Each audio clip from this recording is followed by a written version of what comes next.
Mas hoje à noite, irmãos, nós queremos falar sobre a conversão. Esta é uma expressão bíblica, a conversão. Se você estiver fazendo carteira de motorista, né, Laís? É conversão.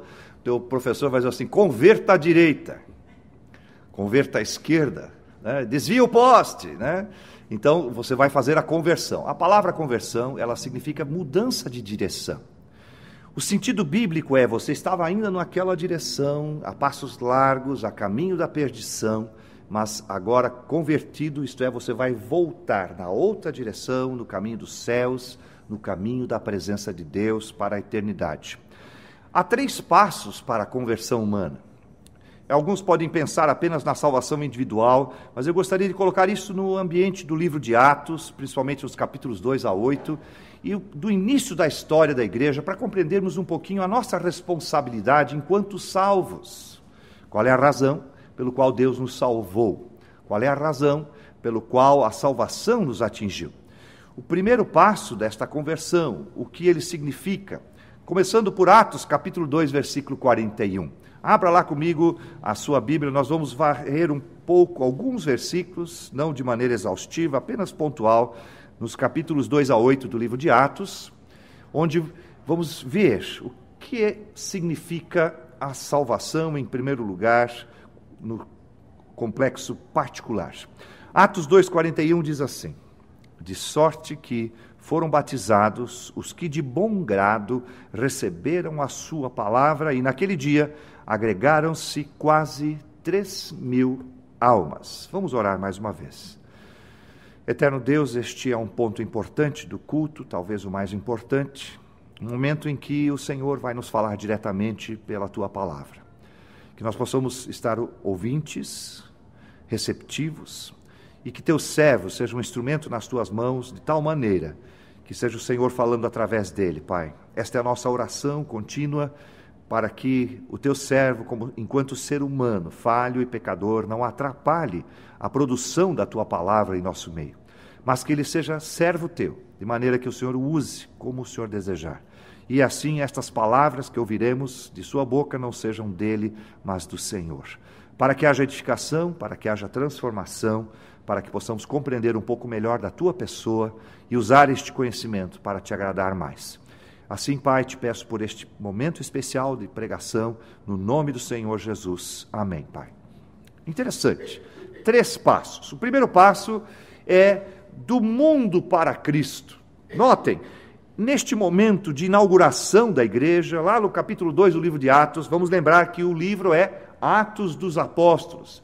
É o comecinho das coisas na igreja, começo da história da igreja, capítulo 2. Depois em casa, convido os irmãos a lerem esta semana, de 2 a 8, e você vai entender um pouco melhor o cenário que estão sendo ditas essas palavras. E aqui, pelo batismo, 3.000 almas foram arroladas à igreja. O batismo é uma das portas, né, para a agregação de membros, para que a igreja cresça. E também pela transferência, enfim, por outros atos administrativos, mas a principal porta é pela salvação, pela conversão. As pessoas estavam caminhando a passos largos à perdição, aceitam o Senhor Jesus Cristo e se convertem, e mudam a direção, e vêm em direção contrária, fugindo da perdição, na presença de nosso Deus. E o versículo diz, vamos ler de novo, diz, de sorte que foram batizados os que de bom grado receberam a sua palavra.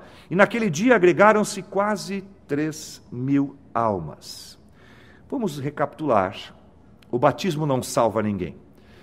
A palavra de Deus não ensina que o batismo tenha qualquer eficácia com relação à salvação, mas ele é um gesto de testemunho, é um gesto de obediência à palavra de Deus, em que Jesus Cristo ordenou o batismo. O batismo me faz inserido na igreja enquanto testemunho, porque o que acontece lá no coração do convertido é o que o inscreve no reino de Deus e na igreja. O Senhor nosso Deus escreve o seu nome no livro da vida no dia em que você aceita o Senhor Jesus Cristo. Ali tem hora, local onde você aceitou, e o seu arrependimento, a sua conversão espiritual, feita pelo poder de Deus no seu coração, que te coloca no corpo de Cristo. Mas o batismo é apenas o ato visível, o ato testemunhal em que isto acontece. Então, o batismo não salva ninguém, mas é este batismo que testemunha a conversão destas pessoas. Interessante, a igreja estava sendo inaugurada num momento em que todos vinham a Jerusalém por motivos religiosos, mas não estavam salvos. Não, irmão Germano, não estavam salvos, eles estavam ali por motivos religiosos, mas ainda não tinham se convertido. E ao ouvir a pregação da palavra de Deus, Pedro, usado de maneira sobrenatural, inaugura a primeira mensagem da era cristã, da era da igreja, e então 3.000 almas se convertem ao Senhor Jesus Cristo. A palavra aqui, meus irmãos, é compromisso. Observe bem, de bom grado receberam a sua palavra. Aqui nós vemos, não havia ninguém os forçando, não havia armas, empunhadas para que convertam-se ou morram. Não havia isso, mas de bom grado, portanto, do seu desejo particular e pessoal, tomaram uma decisão de crer no Senhor Jesus Cristo e de segui-lo, a ponto de se submeterem a um ato testemunhal do batismo. Irmãos, os judeus já conheciam o batismo, esse ato já existia. Se você quiser se tornar um judeu, você não é de judeu de essência ou de natureza, você pode se tornar judeu em fé, através de um batismo você vai ser colocado em testemunho diante das outras pessoas, para que eles a recebam na família dos hebreus. Olha só. Então eles já sabiam disso. E aqui a mesma figura, uma figura semelhante, com um significado muito mais abrangente, está este grupo de pessoas entrando pela porta da frente na igreja. Irmãos, eu gostaria de expressar aqui claramente o compromisso. A palavra aqui é compromisso. Infelizmente, nós temos visto hoje a falta de compromisso entre as pessoas. E não estou falando com relação à igreja, estou falando com relação a todas as coisas.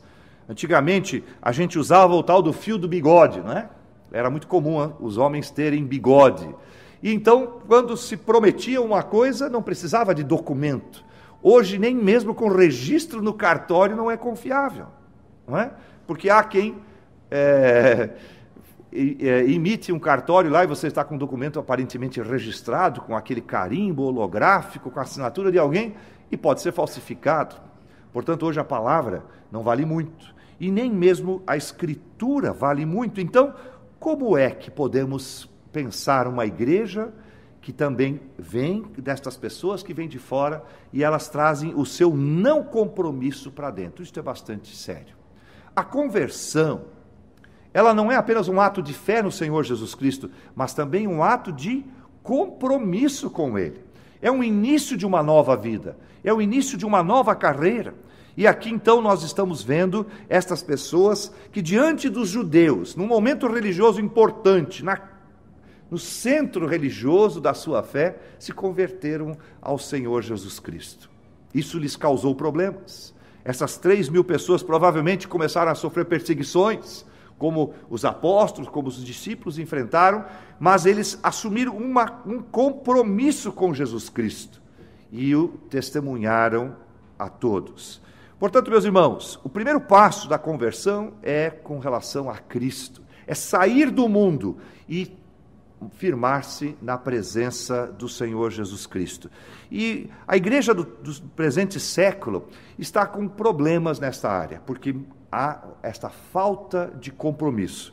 Eu estava falando com o pastor Josué lá em São Paulo, meu pai na fé, pastor já com mais de 80 anos, e ele dizia que no início da sua carreira cristã, ele que começou a pregar a palavra de Deus há mais de 55 anos, ele dizia, no início da sua carreira cristã, as igrejas mantinham o seu público estável, não é? Então os membros da igreja permaneciam ali.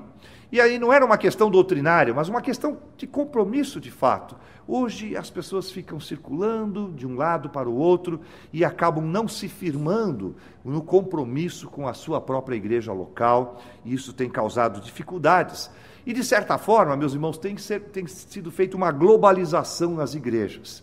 Hoje parece que não adianta muito colocar lá um logotipo na frente da igreja, uma marca ou até uma denominação. Está tudo parecido e a gente não consegue notar a diferença.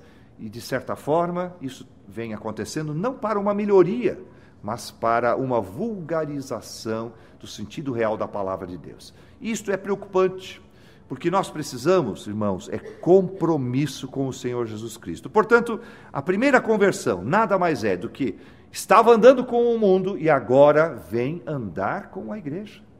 Caminhar juntos é o sentido de compromisso com Jesus Cristo e de salvação. E depois, então, o terceiro momento de conversão é para a igreja. Atos capítulo 2, versículo 47. Então, primeiro saindo do mundo, entrando com compromisso para dentro da igreja, e depois é uma conversão para a igreja. Notem lá, Atos 2, 47. Eu gosto de uma expressão que está ali, naqueles versos. Atos 2, 47 e 48, acompanhe comigo a leitura, diz assim: louvando a Deus e caindo na graça de todo o povo. E todos os dias acrescentava o Senhor à igreja aqueles que se haviam de salvar, louvando a Deus e contando com a simpatia de todo o povo. Enquanto isto, acrescentava-lhes o Senhor dia a dia os que iam sendo salvos. O primeiro compromisso é do mundo para Cristo. Agora, o segundo compromisso é para a igreja. Notem aqui, caindo na graça de todo o povo. Interessante, meus irmãos, eu no começo falei sobre perseguição, sobre dificuldades, onde está o contraste, onde está a diferença? O fato é que a igreja os amava e os recebia de bom grado. Então, diante da comunidade dos novos cristãos, havia aquele gosto de receber novas pessoas. E assim a igreja ia se fortalecendo e crescendo, e demonstravam a sua conversão dentro da igreja, assumindo compromissos com a igreja. Agora não era mais diante do mundo, mas agora diante da igreja. Quais são os propósitos da igreja local? Para que ela serve? Por que Deus a instituiu? Essa semana eu falei para um irmão em Cristo dizendo o seguinte: quem não gosta da noiva não terá simpatia do noivo. Você entendeu? Se você falar mal da noiva de algum rapaz, com certeza o rapaz não vai gostar do que você vai falar, não é isso? Se você não tem simpatia com a noiva de um homem, ele provavelmente não vai ser seu amigo, não é? Não vai gostar. Portanto, meus irmãos, se nós temos um compromisso com Cristo, nós temos que ter um compromisso com a noiva de Cristo, que é a igreja. O Senhor Jesus Cristo morreu pela igreja. Portanto, é na igreja que se desenvolve a salvação particular de cada um de nós. E ela se soma ao compromisso de outros e formamos um corpo. E a Bíblia coloca isso de uma maneira muito bonita, né? Essa alegoria do corpo. Então, o corpo é formado por pés, por mãos, por olhos, cabeça, ouvidos, enfim. E forma uma multidisciplina de tarefas, de graça e de bênçãos às pessoas que estão ali inseridas. Eu talvez não tenha o talento de uma determinada área, mas o meu irmão tem. E juntos nós dois completamos aquele setor da igreja. E somados formamos uma massa maravilhosa, a massa do corpo do Senhor Jesus Cristo. Portanto, assim que eu tenho a minha conversão do mundo, eu preciso agora me converter para a igreja. Assumir um compromisso com a igreja. Há uma responsabilidade local. A Bíblia diz no livro de Salmos que Deus ama a congregação dos seus filhos. Portanto, quando nós estamos reunidos aqui, meu irmão, quando você sai da sua casa, num dia chuvoso como este, vem de uma cidade mais distante, para estar na presença de Deus, Deus é honrado. E Ele ama a sua presença. E é fácil de entender isto, não é? Eu não tenho muitos filhos, tenho apenas 2, mas eu fico muito feliz quando a minha casa está com eles ali, não é? E se eu tivesse mais filhos, eu ficaria feliz sempre que meus filhos estivessem reunidos comigo. Portanto, Deus fica feliz quando você está aqui, na sua casa, reunido por causa dele.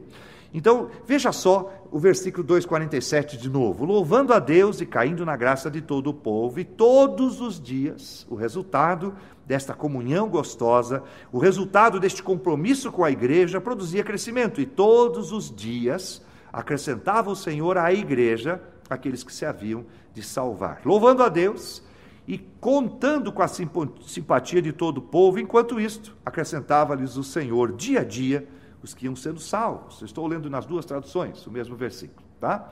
Veja, então, o crescimento depende de um compromisso dessas pessoas. Num mundo onde nós vemos a vida acontecendo de maneira virtual, irmãos, a internet é uma benção. Eu fico imaginando como é que a gente fazia para viver antes dela, não é? E não faz muito tempo. Estes dias, a igreja em São Paulo foi fazer uma homenagem ao pastor Josué, e ao fazer uma homenagem para eles, fiz uma homenagem para a Cátira e para nós também, quando colocaram um projeto da igreja lá de São Paulo, que nós tivemos a oportunidade de participar. E sabe, aquele projeto era feito à mão, mas não faz tanto tempo assim, né? Apesar de eu estou broto ainda, na flor da idade, né? Então foi outro dia que eu estava desenhando na prancheta. E eu me lembro que eu estava desenhando na prancheta quando aqueles aviões atingiram as duas torres, foi outro dia. As imagens continuam passando por ali. E eu estava desenhando com caneta nanquim num papel vegetal. Eu sei que não é palavrão, não, são coisas que a gente usava antigamente, né? Eu sei que é um linguajar estranho aqui, prancheta, papel vegetal. Hoje se faz tudo no computador. Mas, irmãos, esta evolução toda trouxe um prejuízo. Afastou as pessoas uma das outras. Hoje, nem mesmo o local de trabalho é coletivo, né? Hoje a pessoa carrega um laptop debaixo do braço e está lá o escritório. E ele se comunica com o seu chefe através disso. O irmão Joel Sotero estava aqui com a sua filha, né? Conhecendo o lugar onde ela vai morar com o seu futuro genro, e ele trouxe o escritório junto, estava lá, tirando pedidos, e os clientes conversando com ele aqui, em Joinville, e ele lá de São Paulo. O que aconteceu? Então hoje o chefe não me dá mais instruções olho no olho, e a igreja não pode entrar por este caminho, porque não é o caminho planejado por Deus. Não existe igreja virtual. Apesar de nós estarmos gravando as imagens, não existe igreja virtual. Igreja é este momento do abraço, é este momento do chorar junto, é este o momento da simpatia, é o momento de olhar no olho, de abraçar, de conversar, de orarmos juntos, dobrarmos os joelhos juntos. Isto é a igreja. E é preciso que as pessoas saibam disso. Tenha um compromisso com a sua igreja.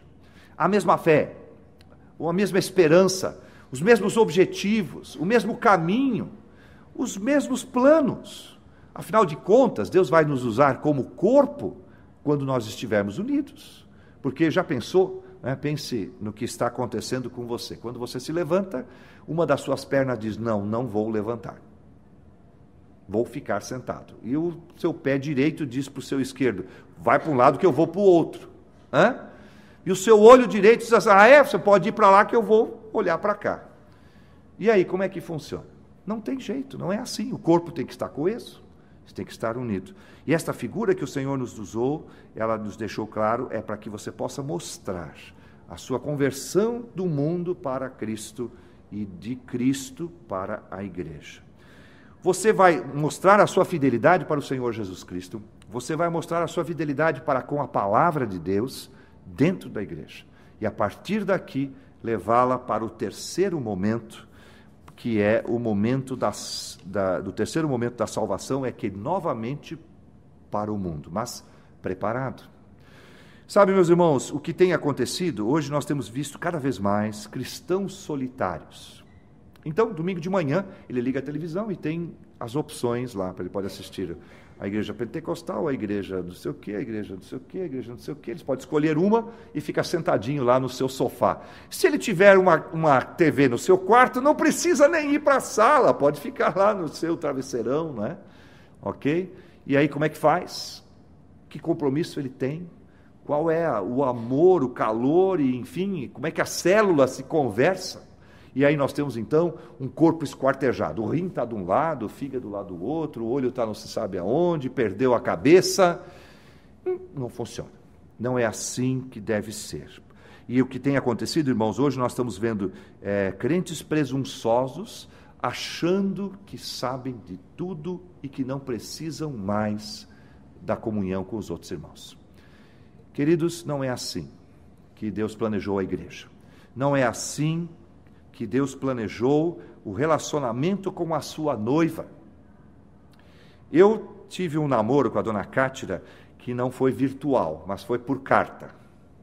Carta, sabe? Carta, letter, né? Escrever. Sabe, aquele tempo que você fazia no primário, que você tinha que escrever, usar canetinha, né? Usar papel, botar no envelope, botar o selo e botar na caixa, e dali não sei quantos dias de chegar lá do outro lado, né? E aí era assim. Nós não tínhamos nem mesmo telefone.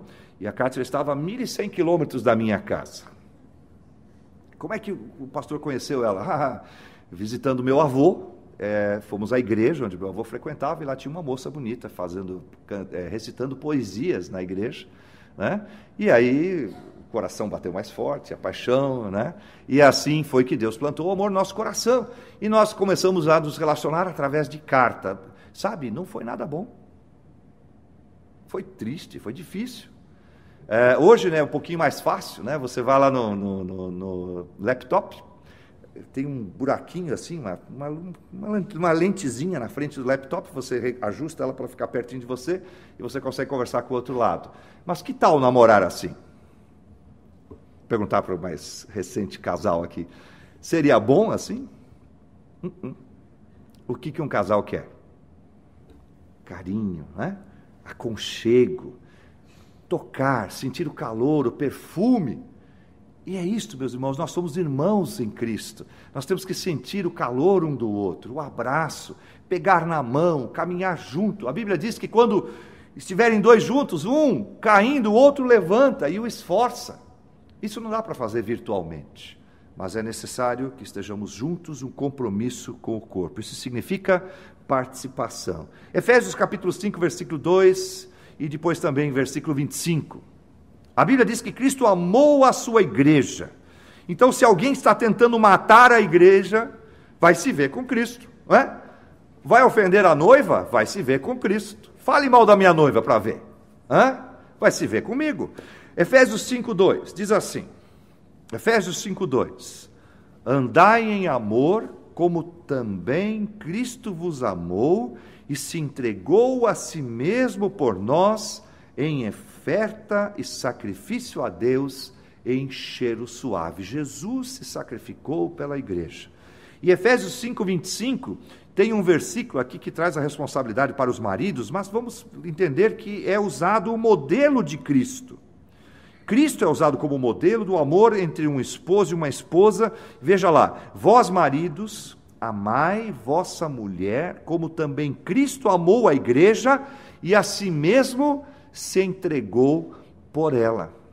Então, subestimar, aviltar, diminuir, rejeitar a igreja, é rejeitar o próprio Senhor Jesus Cristo.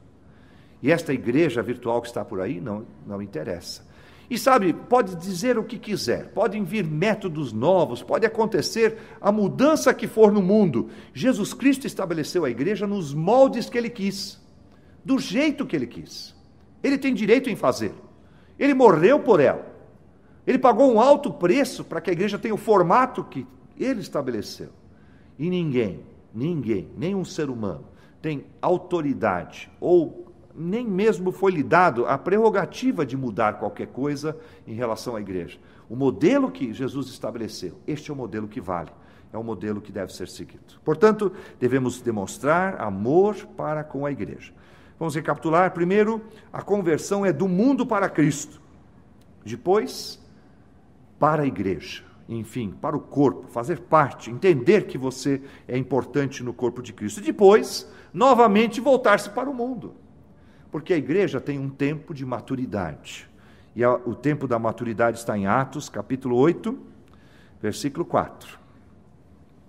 pulamos alguns capítulos, né? Fomos do 2 direto para o 8. Depois em casa, durante a semana, você lê na Bíblia o capítulo 2 até o 8 do livro de Atos, de 1 a 8, para você conhecer o cenário ali. Mas Atos 8:4, temos o seguinte, escrito da palavra de Deus, onde lemos: aqueles que tinham sido espalhados anunciavam o evangelho por toda a parte. Percebeu? Então agora a igreja vai em missão de volta para o mundo, no sentido de crescer, no sentido de ampliar suas tendas, no sentido de abençoar o mundo. Meus irmãos, o mundo hoje só tem alguma bênção da parte de Deus por causa da igreja. Haverá um momento em que a igreja sairá daqui, está perto este dia, Maranata, que o Senhor volte logo, mas quando o Senhor tirar a sua igreja daqui, o mundo vai estar só. E hoje chove na sua horta e molha a horta do seu vizinho. Deus abençoa a empresa onde o Filho de Deus está inserido, portanto o patrão ganha e os outros funcionários também. O Senhor ama seus filhos em especial e os abençoa de maneira especial, e as bênçãos atingem a outros. Mas vai haver um dia em que a igreja sairá deste mundo, e aí vai ser difícil para os que ficarem aqui. Depois o Senhor Jesus Cristo nos trará de volta e reinaremos com Ele 1000 anos, mas por enquanto a bênção, a boa mão de Deus está com este mundo, porque nós estamos aqui. Portanto, o que nós temos que fazer? Estender o guarda-chuva, para que as bênçãos da igreja atinjam o maior número de pessoas possíveis. Falávamos hoje de manhã, por quê? Os países que têm origem cristã são mais abençoados do que os que têm outras religiões, porque o Deus verdadeiro está com Cristo, e Cristo é a bênção para o ser humano. E não é apenas uma bênção espiritual. A Bíblia diz que se Deus nos deu o seu Filho para morrer na cruz do Calvário, como também nos dará com Ele as outras bênçãos necessárias para a nossa vida. O Filho de Deus é abençoado, e não é a prioridade a bênção material, mas ela vem. A Bíblia diz: buscai primeiro o reino de Deus, e as outras coisas talvez virão. Elas vêm. O crente é abençoado, primeiro no sentido espiritual, que é o que importa, e também nas demais. Não há filho de Deus que veja a sua descendência mendigar o pão, porque Deus os abençoa. Portanto, o mundo cristão é um mundo abençoado, e é a bênção de Deus, é a bênção da igreja. Então a igreja começa a fazer o caminho de volta, não é? Alguns membros, como o Lucas, vai lá para o Amazonas. Irmãos, os indígenas vivem no reino das trevas. Antes dos crentes chegarem lá, sabe o que eles faziam com as crianças que nasciam gêmeas? Eles as jogavam nas cascatas para morrerem, porque eles achavam que era coisa do demônio, o fato de 2 crianças nascerem no mesmo dia, numa mesma gravidez. E outras barbaridades acontecem. E quando recentemente um missionário trouxe para nós, faz uns anos, né? Trouxe para nós imagens de 2 gêmeas adolescentes, porque Cristo entrou naquele lugar de trevas e brilhou a luz do Senhor Jesus Cristo. É a igreja voltando através de missionários, através de pregadores, através do testemunho que você dá, lá naquele lugar onde Deus plantou você para trabalhar. Você é luz. Você lembra a penúltima das pragas, né, de Moisés, quando pediu ao faraó que deixasse o povo do Senhor ir embora, e ele disse não. Então, houve luz no lar dos que seguiam o Senhor, não é? E assim é quando você está num lugar, meus irmãos, a luz está com você.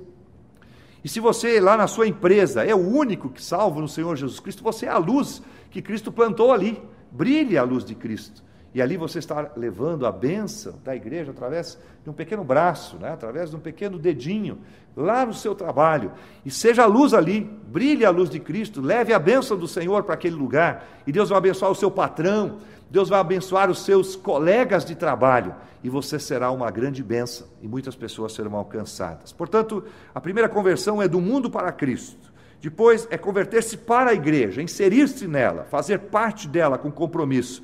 E depois é evoluir para fora. Esta foi a conversão que aconteceu ali. Sabe, a igreja não entendeu isso muito bem lá no começo, né? Os judeus começaram a concentrar-se ali, ficaram em Jerusalém e foram crescendo, crescendo, crescendo e não se espalharam. E o Senhor teve que pôr a sua mão ali e dar um empurrãozinho para fora. E aí no capítulo 8 que nós lemos ali, as coisas já estavam acontecendo sob a ordem de Deus, a igreja foi espalhada. Só que o que aconteceu lá? A bênção foi espalhada também, porque o Senhor queria alcançar os outros povos também. Portanto, embora a comunhão dentro da igreja ela seja vital, de vez em quando nós temos que mandar alguém para fora. Temos que sustentá-lo lá, em oração, através de ofertas, para que ele possa levar a luz de Cristo lá e trazer mais para dentro da igreja. A noiva do Senhor Jesus Cristo, ela tem um tamanho certo. A noiva do Senhor Jesus Cristo tem uma medida certa. E quando ela estiver na medida certa, Jesus Cristo vai chamá-la para o casamento. Então, falta poucas almas para se converterem, para formar o número idealizado pelo Senhor nosso Deus. E se nós nos empenharmos de falar de Cristo, de buscar essas pessoas para dentro da igreja, então Jesus virá e levará a sua igreja para a festa do casamento lá no céu. Serão 7 anos de festa de casamento, viu? 7 anos de festa. Já pensou que maravilhoso? Somente na presença de Cristo durante 7 anos e depois sim, aí, né, acabada a festa do casamento, virá trabalho, nós desceremos para a glória de Deus. Precisamos retornar ao mundo, irmãos, com paixão, com obras de amor, com palavras de esperança, de salvação, com sorrisos calorosos. Sabe por que alguns cristãos têm sido chamados de carrancudos? Não pode, não cabe, né? No rosto de quem devia estar o sorriso neste mundo? Daquele que tem esperança, daquele que tem a vida eterna, daquele que sabe que as circunstâncias deste mundo não podem afetar-lhe, e que o amor de Deus, não importam as circunstâncias, jamais deixará a sua vida. Portanto, é preciso ter a primeira conversão do mundo para Cristo, a segunda conversão, seguir aquilo que o Senhor Jesus Cristo propôs para a sua igreja e finalmente amadurecido, voltar-se para o mundo e buscá-lo para a glória de Deus. 2016 está chegando, irmãos. O projeto desta igreja para 2016 é o crescimento. Não é um crescimento financeiro, não é meramente um crescimento numérico, mas é um crescimento de pessoas salvas para o Senhor Jesus Cristo. Amém? É um crescimento para a glória de Deus, para a glorificação do Senhor Jesus Cristo. Afinal de contas, Ele veio a este mundo para morrer pelos pecadores, para buscá-las, para salvá-las. E nós somos os braços de Deus, nós somos a boca do Senhor Jesus Cristo, não é? Nós somos os pés de Cristo aqui neste mundo, nós precisamos fazer a nossa parte. O Senhor Jesus nos conclama. Irmãos, temos que ser fiéis. A nossa palavra é a palavra de salvação, não é a palavra de prosperidade. Nós não estamos falando sobre casamento, nós não estamos falando sobre emprego novo, carro novo, casa nova. Não! Devemos levar a palavra de esperança, porque as demais coisas ficarão aqui. Mas a alma salva irá para a presença de Deus para todo sempre. Portanto, é o nosso compromisso. Em que passo você está, meu irmão? No primeiro passo, você já tem Jesus como seu Salvador, você já converteu-se de bom grado ao Senhor Jesus Cristo. O segundo passo, então, você já se converteu à igreja, isto é, assumiu um compromisso com ela, com seus planos, com seus projetos, a fim de que possamos ir juntos, de mãos dadas, uma grande multidão, caminhando na direção dos céus, arrebanhando as pessoas para a glória do Senhor Jesus Cristo? Ou você está no último passo, você já está lá, das trincheiras do inimigo, trazendo e salvando pessoas pelo poder de Deus, pela pregação da palavra, como missionário? Esta é a pergunta. O que será da sua vida? A conversão, meus irmãos, é um milagre naquele primeiro momento, mas ele pode continuar através da sua vida, buscando outros para a glória de Deus. O crescimento é a tarefa para uma vida toda. A Bíblia diz assim, crescendo até a estatura de Cristo. Qual tamanho tem Jesus? Assim? Assim? Qual é o tamanho de Cristo? Quanto eu preciso crescer ainda para chegar lá? Esta é a pergunta. A salvação no momento, mas o crescimento durante toda a sua vida.